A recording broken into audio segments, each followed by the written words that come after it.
Donald Trump కి Balochistan liberation army shock ఇచ్చింది. పాక్ లో చమురు నిల్వలని పెంచుకుంటామంటూ ట్రంప్ చెప్పినటువంటి ఆ కామెంట్స్ పైన ఆగ్రహం వెళ్లగక్కింది బిఎల్ఏ. ఆయిల్, నేచురల్ గ్యాస్, ఖనిజాలు, లిథియం, యురేనియం సహా విలువైనటువంటి సంపద కేవలం బలూచిస్తాన్కే సొంతమన్నారు. మా ప్రాంతానికి పాక్ అన్యాయంగా కలుపుకుంది. సో మా సహజ వనరులపైన పాక్, చైనా సహా మరే దేశానికి హక్కు లేదు. మా ప్రాంత సమగ్రతను కాపాడుకుంటాం. పాక్లోని భారీ చమురు నిల్వలపైన కన్నేసింది అమెరికా. అయితే పాకిస్తాన్ ఉన్నటువంటి చమురు నిల్వలపైన అత్యధికంగా అక్కడ బిఎల్ఏ ఏం చెప్పదలుచుకుందనంటే, పాకిస్తాన్లో ఉన్నటువంటి చమురు నిల్వలు మొత్తం కూడా బలూచిస్తాన్ అనేది ఖనిజ సంపదకి పెట్టినిల్ లాంటిది అనేది బలూచిస్తాన్ లిబరేషన్ ఆర్మీ చెప్తున్నమాట. సో పాకిస్తాన్లో 4 ప్రావిన్సులు ఉంటాయి: Khyber Pakhtunkhwa, Punjab province, Sindhu province and Balochistan. దీంట్లో బలూచిస్తాన్లోనే అత్యధికంగా ఖనిజ నిల్వలు ఉన్నాయి. బలూచిస్తాన్ మించి మిగిలినటువంటి 3 ప్రావిన్స్లో ఎటువంటి ఖనిజ నిల్వలు లేవు.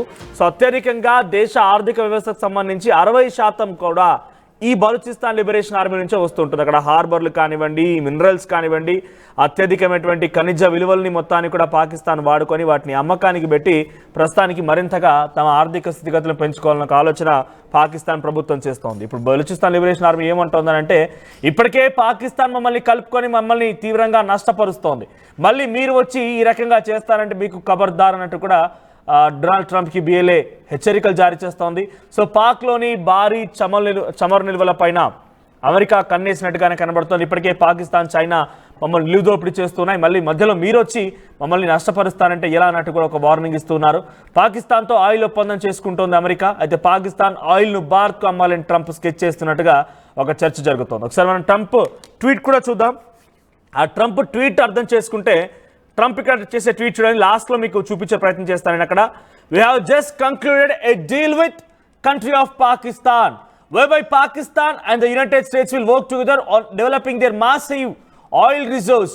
సో అక్కడ పెద్ద ఎత్తున చమురు నిల్వల్ని పెంపొందించడం కోసం మేమిద్దరం కలిసికట్టుగా పనిచేస్తాం. ఇది తన అర్థం. ఒకటి రైట్, ఓకే, అంతవరకు బాగా, నువ్వు చచ్చిపో, వాళ్ళతో నువ్వేమైనా అంటకాగి వాళ్ళతో ఏం చేస్తా చేసుకో, ఇష్టం. కానీ ఇక్కడ ఏమంటున్నాడు చూడండి, we are in the process of choosing the oil company that will lead this partnership.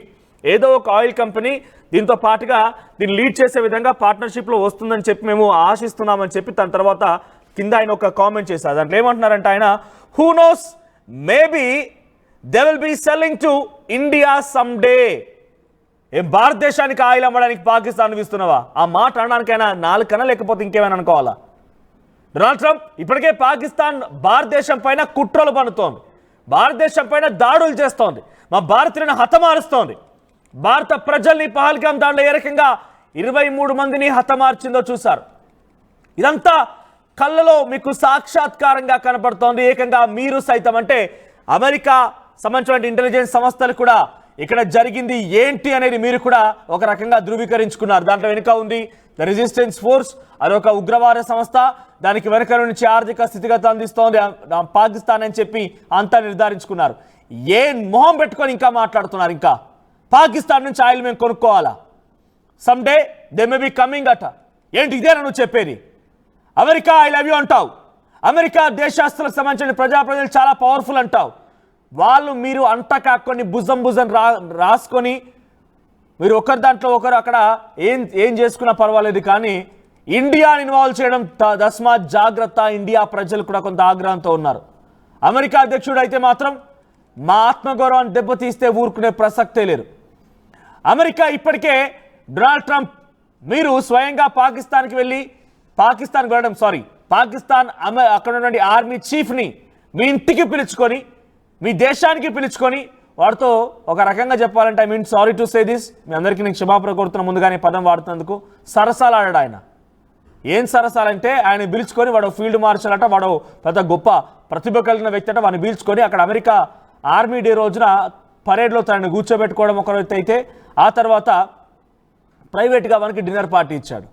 ఒక దేశానికి సంబంధించిన అధ్యక్షుడు దేశాధినేతలతో మాట్లాడడం తప్పేం లేదు, కానీ ఒక ఆర్మీ చీఫ్తో మాట్లాడి ఎంత దిగజారిపోయావు నువ్వు. నిజంగానే అక్కడికి షేబాజ్ షరీఫ్ వచ్చాడు, షేబాజ్ షరీఫ్తో మాట్లాడుతున్నంటే ఇద్దరు దేశాధినేతల మధ్య చర్చ కావచ్చు అనుకోవచ్చు, కానీ ఒక ఆర్మీ చీఫ్తో మాట్లాడావు నువ్వు, ఆర్మీ చీఫ్తో ప్రైవేట్గా డిన్నర్లో పాల్గొన్నావు. ఎంత దిగజారిపోయావు, నీ దిగజారుతనం ఏందో అర్థమైపోయింది. ఇప్పుడైనా డైరెక్ట్గా అమెరికా అధ్యక్షుడు అయిన తర్వాత నుంచి కూడా ఇదే చర్చలో ఉన్నాడట. చాలా వరకు ఇంటర్నేషనల్ కథనంలో వస్తున్నటువంటి మాటలు ఏంటంటే అమెరికా అధ్యక్షుడు అయిన తర్వాత నుంచి కూడా ఇదే చర్చలో ఉన్నాడు. పాకిస్తాన్లో పెట్టుబడులు పెట్టాలి, ఎందుకంటే కాపలా కుక్కలు ఉన్నాయి అక్కడ ఆయనకి. అక్కడ ఉన్నవే పిచ్చి కుక్కలు, ఆ పిచ్చి కుక్కలని కాపలాగా పెట్టుకొని ఈయన ఒక పెట్టుబడి పెట్టి అక్కడ పెద్ద ఎత్తున రాబట్టాలని ఆలోచనతో ఉన్నాడు. అందుకే అక్కడ పాకిస్తాన్లో అన్ని రకాలుగా ఆయన పెట్టుబడులకు సిద్ధమయ్యాడు. ఇంక ఇది కేవలం ఒక చమురు నిల్వలకు సంబంధించిన అంశమే. రేపటి రోజున ఫర్దర్గా డిజిటల్ కరెన్సీ కూడా కేర్ ఆఫ్ అడ్రస్గా చేయబోతున్నాడు పాకిస్తాన్ ఆయన. అటువంటి చర్చలు జరుగుతున్నాయి. మరి ఎంత దుర్మార్గంగా డొనాల్డ్ ట్రంప్ వ్యవహరిస్తున్నారు దేశాధినేతలు మొత్తం కూడా పరిశీలిస్తూనే ఉన్నారు. భారతదేశం ఆయన యొక్క మూమెంట్స్ని ప్రతిదీ గమనిస్తూనే ఉంది. ఈరోజు మీరు అధ్యక్షుడిగా ఉన్నారు కాబట్టి, లేకపోతే మీరు ఒక ఒంటెద్దు పోకడలతో ఒక బాలకాలి అంటే సెనటిల్ అనేటువంటి ఒక బాలకాలితో మీరు ఒక మానసిక రుగ్మతతో బాధపడుతున్నట్టుగానే మీ యొక్క వ్యవహారం కనబడుతోంది. మ్యాడ్ మ్యాన్ థియరీ అనేది చాలా స్పష్టంగా కనబడుతోంది. ఈరోజు గమనిస్తూ ఉన్నారు. రేపటి రోజున డెఫినెట్గా అంతకంతకు శాస్తి అనుభవించక తప్పదు. ఎందుకంటే ప్రతిరోజు నీ రోజు నడుస్తుందంటే కొన్ని పొరపాటే. సో అనవసరంగా పాకిస్తాన్తో దోస్తాను పెట్టుకో, పాకిస్తాన్లో ఏమైనా చేసుకో, కానీ పాకిస్తాన్కి నువ్వు ఆర్థికంగా వనరులు సమకూరుస్తున్నావు అనేది మా భావన. అక్కడితో మేము ఓకే, కానీ నువ్వు మళ్ళీ అక్కడికి వెళ్ళిపోయి వాళ్ళు రెచ్చగొట్టే విధంగా రేపటి రోజున ఇండియా కూడా కొనుక్కుంటుందేమో పాకిస్తాన్ నుంచి. అంటే ఇండియా అంత చేతకంతనంగా కనబడుతుందా నీకు? ఇండియా అంత సైలెంట్గా కనబడుతోందా? రేపటి రోజున పాకిస్తాన్ దగ్గర నుంచి ఇండియానే కొనుక్కోవచ్చేమో, మేబీ సమ్ డే కమ్స్ అని అంటున్నాడు ఆయన. ఏదో ఒక రోజు రావచ్చేమో. అంటే నువ్వు పాకిస్తాన్ని లిఫ్ట్ చేసి పాకిస్తాన్ని ముందు తీసుకెళ్తుంటే పాకిస్తాన్ని చూసి ఇండియా కుళ్ళుకొని పాకిస్తాన్ నుంచి ఆయిల్ కొనుక్కుంటుందా? డొనాల్డ్ ట్రంప్ ఇప్పటికైనా నీ యొక్క మాటల తీరు మానుకోకపోతే, ఇప్పటికే ఇరాన్పై దాడి చేసిన క్రమంలో ఇరాన్ ఏ రకంగా హెచ్చరించిందో చూసాం. తర్వాత రష్యా కూడా కొంత ఆగ్రహంతోనే ఉంది, చైనా ఆగ్రహంతో ఉంది, బ్రిక్స్ దేశాలని ఆగ్రహంతో ఉన్నాయి. నీ యొక్క పని నీ రోజు కావచ్చు, కానీ డెఫినెట్గా ఒకరోజు శాస్తి మాత్రం అనుభవించక తప్పదు. సో డెఫినెట్గా డొనాల్డ్ ట్రంప్ యొక్క వ్యవహారం ప్రతిసారి కూడా ఇండియాని ఇబ్బందులకు గురి చేసే విధంగానే ఉంది. ఇండియాపై టారిఫ్ పెంచుతానని చెప్పడం, ఇండియాకు అతీతం కాదని చెప్పడం. ఓకే, అన్ని దేశాలతో ఇండియాకి టారిఫ్ పెంచావు కాబట్టి ప్రత్యేకంగా ఇండియా పైన అక్కసు వెలగా కీడు అనడంలో మేము కొంత అనకూడదేమో బహుశా, ఎందుకంటే అన్ని దేశాలకు కూడా టారిఫ్ పెంచాడు కాబట్టి. కానీ డొనాల్డ్ ట్రంప్ని పక్కన పెట్టుకొని, డొనాల్డ్ ట్రంప్ నాకు మంచి మిత్రుడు, మోడీ పక్కన పెట్టుకొని మోడీ నాకు మంచి మిత్రుడు, భారతదేశ ప్రజలు చాలా మంచివాళ్ళు అని చెప్తూనే ఇక్కడ ఇండియా కూడా అతీతం ఏం కాదు, మనం పెంచే దాంట్లో ఇండియా కూడా అన్ని దేశాల్లాగానే అని చెప్పేటువంటి మాటని చెప్పడం. ఆ తర్వాత యాపిల్ కంపెనీ ఇక్కడ పెట్టుబడులు పెడతానంటే యాపిల్ కంపెనీ పెట్టుబడులు పెట్టొద్దు అని చెప్పడం. ఏకంగా ఇండియా పాకిస్తాన్ యుద్ధాన్ని నేనే ఆపాను, ఇద్దరు కూడా ట్రేడ్ వల్ల ఒప్పుకున్నారని చెప్పేటువంటి మాటలు చెప్పడం. ఆ పాపిస్టి పాకిస్తాన్ కుక్కలు, ఆ నీచ్ కమిన్ కుత్తేగాళ్ళు వాళ్ళు ఒప్పుకున్నారు కావచ్చు. ఏమని? మాకు బిజినెస్ కావాలి, మేము అందుకే యుద్ధాన్ని ఆపేస్తామని చెప్పి నీ మాట విని వాళ్ళు ఒప్పుకున్నారు కావచ్చు. మాకు సంబంధించి ఇండియాకి నువ్వు వేసేటువంటి ఆ ఎంగిలి మెతుకులు అక్కర్లేదు. ఇండియాకి అమెరికా ఇవ్వాల్సినటువంటి ఆ ఎంగిలి మెతుకులు అస్సలు అక్కర్లేదు. దట్టు మా ఆత్మగౌరవాన్ని చంపుకునే విధంగా నువ్వు వేసేటువంటి ఎంగిలి మెతుకులకు భయపడేటువంటి పరిస్థితుల్లో భారతదేశం లేదు. సెల్ఫ్ రిలయంట్ దిశగా భారతదేశం ముందుకెళ్తోంది. ఇక్కడ భారతీయుల తెగింపు, భారతీయుల యొక్క తెగువ, ఆ సెగకే ప్రపంచ దేశాలు మొత్తం కూడా వణికిపోవాలి. అటువంటి ఒక భారతీయ తెగింపు డెఫినెట్గా గత సందర్భాల్లో యుద్ధాల సంబంధించినటువంటి అంశాల్లో చూశారు. మన ఇండియా పాకిస్తాన్ యుద్ధం సమయంలో కూడా చాలా వరకు మీరు గమనించే ఉంటారు. సో డొనాల్డ్ ట్రంప్ యొక్క వ్యవహారం పెద్ద ఎత్తున చర్చనీయాంశంగా మారుతుంది. డొనాల్డ్ ట్రంప్ ఎప్పుడు చూసినా కూడా భారతదేశాన్ని ఇరకాటంలో పెట్టాలని ఒక ఆలోచనతోనే ముందుకు వెళ్తున్నాడు.